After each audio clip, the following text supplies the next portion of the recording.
So, Black and Blue. Well, it's a tough, gritty cop drama set in New Orleans in the present day and makes its central theme racism, corruption in the police force and organised crime in the narcotics business.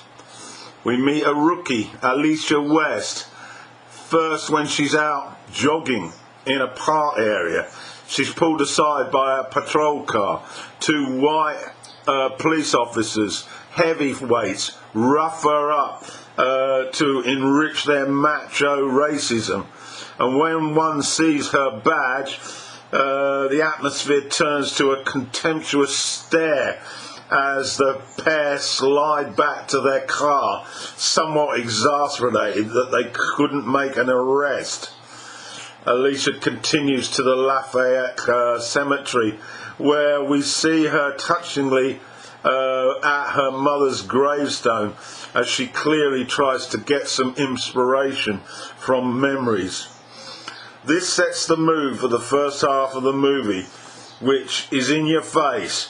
The sexism, racism, misogynistic reaction of the males, and a lasting bitterness towards Alicia as the new recruit. Her first partner is white. He shows some interest in her, and we learn that Alicia originated in New Orleans but escaped the hardship, crime and poverty to become a soldier serving in Afghanistan. That's now finished and she joined the police force. This gives her a modicum of respect and proves vital later as she has to survive whilst being hunted by fellow cops. She witnesses the hatred of the local community towards cops in general, and particularly her being black and blue. It seems to ratchet up the hatred an extra notch knowing that she's an African American. Her white colleagues generally look down on her, a woman perceived as weak and naive. And in contrast, her black colleagues resent her genuine desire to uphold the law and to question police methods, the brutality and the intimidating fear that they give to the downtrodden community when they work. As the patrol car sweeps through the area, we get a sense of the deprivation, the ugliness, the buildings in disrepair, empty, like coffins of hopelessness. Alicia tries to engage with a young boy near a store, but this is repelled with disdain, hatred and contempt by local African American men and women who view her as a traitor to her colour. Her attempt to try and re-engage with an old high school friend who's the mother of the child also provokes negativity. Missy is part of the gang culture now and looks down on any who have joined the blue. You can cut the atmosphere with a knife, and this is a vital ingredient in a tremendously powerful early phase of the movie. Although this is dramatic reconstruction of life in large urban cities, it suggests that this is as it really is, a war zone with cops, bent cops, gangs and decent law-abiding people trying to live together, a mix that reflects on American society's big divide. The store worker is another of Alicia's friends from the past. His name is Mouse, and yes, he is one of those law-abiding citizens, but he's frail. His priority is to keep his head down. Mouse says no charge to cops when Alicia gets something in the store. Alicia, not happy with this, puts some money in a donation box, and Mouse looks at her in disbelief as this does not happen. We learn that all officers are now expected to wear a body cam, and Alicia has hers on. And when she returns to the precinct at the end of her shift, she ends up volunteering for a second so that her partner, who's due to go on the overtime shift, can have some time with his young girlfriend. This second shift is with a black colleague.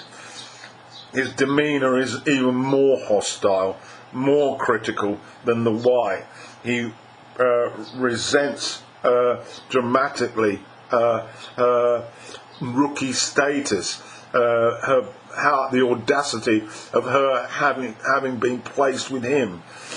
Brown, his name, and he has his own agenda. He isn't happy about her viewing a body cam as part of the officer's uniform now, and he tells her straight, "Don't point that thing at me." Clearly, the cops are into corruption in a big way and want to continue to be nameless, faceless when carrying out these deals with the gangs in the neighbourhood.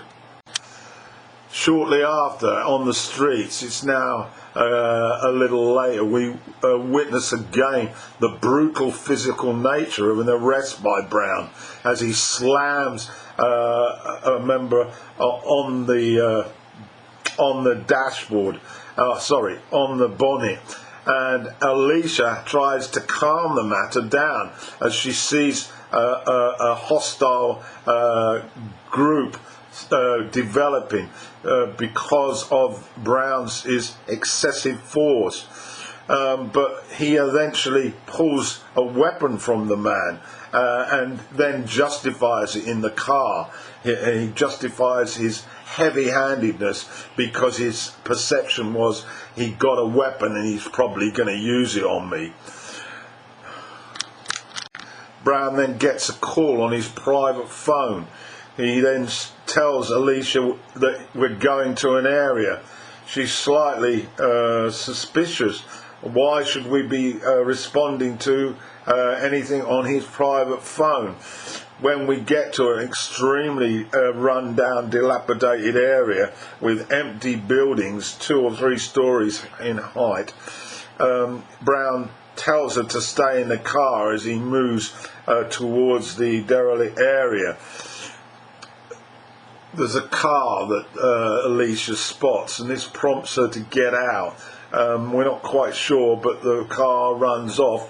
She then starts to investigate where has Brown gone, and from a distance she witnesses him with 2 members of the narcotics squad who are in casual dress and a black youth.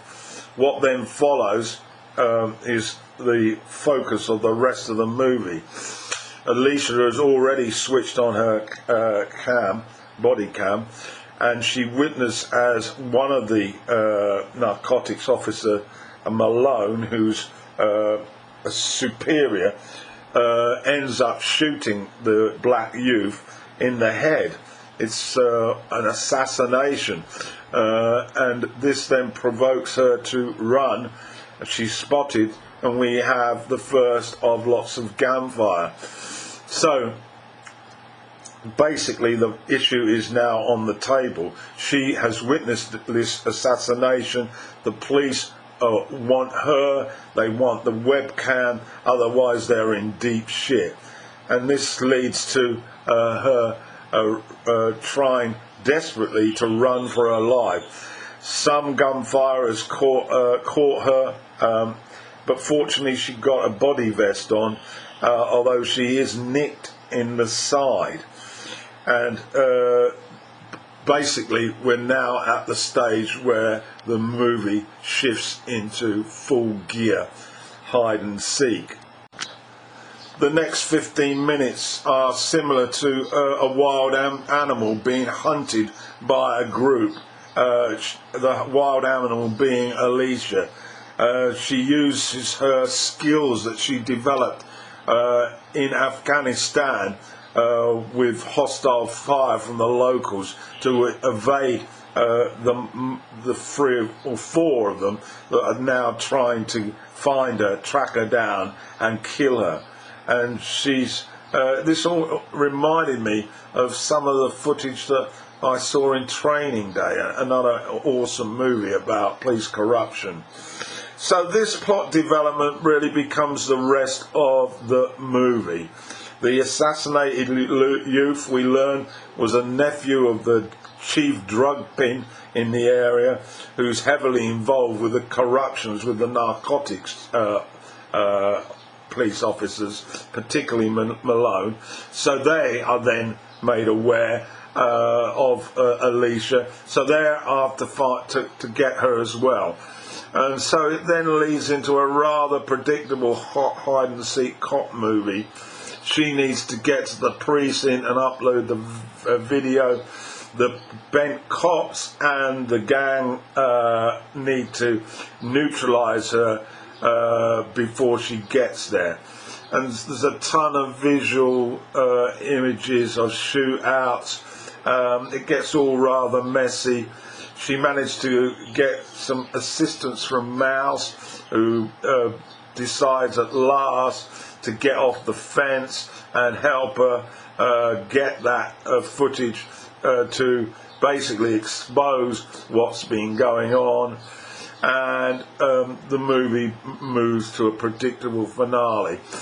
Great performance by Naomi Harris in this lead role, but I was really disappointed that the absorbing beginning sequences then drifted away into a standard cop movie. Nevertheless, I would suggest you give it a watch. It's called Black and Blue, and some of the street scenes are really impressive.